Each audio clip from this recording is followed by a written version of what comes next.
Assalamualaikum warahmatullahi wabarakatuh. Nama saya Yakub Sulanjana, absen 35. Saya akan mempraktekkan teks editorial yang berjudul Musim Hujan. Setiap musim hujan tiba, saat itu juga kecemasan datang. Cemas apakah bencana banjir dan tanah longsor sudah dapat diatasi dengan belajar dari pengalaman sebelumnya. Namun, pada kenyataannya, bencana banjir dan tanah longsor terus berulang, bahkan lebih parah. Bahkan bisa dikatakan negeri ini sangat akrab dengan bencana banjir. Akan tetapi, dari tahun ke tahun, terus saja dipertontonkan situasi pemerintahan pusat, provinsi, ataupun kabupaten kota yang ter, ter, tergagap-gagap ketika banjir dan tanah longsor melanda. Data Badan Nasional Penanggulangan Bencana atau BNPB yang melansir dampak kerugian dan kerusakan akibat banjir dan tanah longsor di Indonesia yang sepanjang tahun lalu menyebutkan 286 orang meninggal dunia, 348 luka-luka, dan 149.000 warga mengungsi dengan taksiran kerugian mencapai puluhan triliun rupiah.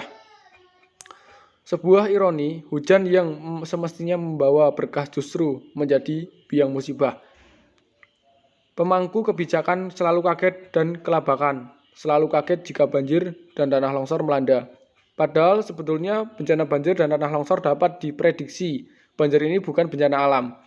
Belanda Meteorologi, Klimatologi, dan Geofisika rutin membuat perkiraan cuaca mengenai kapan hujan terjadi, di mana terjadi, dan dengan intensitas seperti apa. Namun banjir yang terus berulang mencerminkan ketidakberdayaan pemerintah memitigasi banjir. Pemerintah seakan pasrah menghadapinya.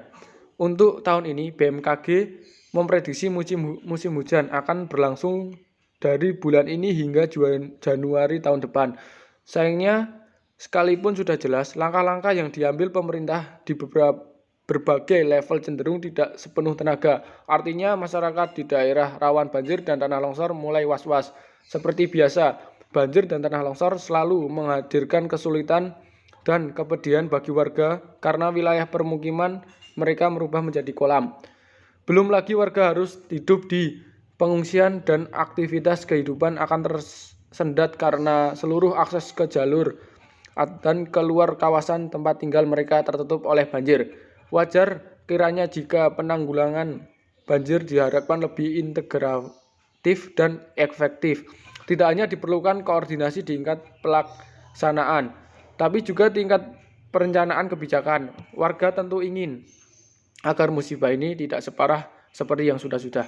Untuk itulah, jika upaya preventif belum optimal, tidak ada pilihan lain kecuali meningkatkan kesiapsiagaan menghadapi banjir, termasuk juga tanah longsor dan angin puting beliung. Revolusi warga yang masih tinggal di daerah rawan bencana, pemerintah daerah pun harus terus-menerus menyosialisasikan dan memberikan pengertian kepada warga agar tidak terjadi hal-hal yang merugikan mereka. Begitu pula warga, mereka tak boleh apatis terhadap ancaman bencana lingkungan. Peran kecil seperti mengurangi, membuang sampah pada tempatnya pantang diabaikan. Sekian dari saya. Bila ada kata yang tidak berkenan, mohon dimaafkan. Assalamualaikum warahmatullahi wabarakatuh.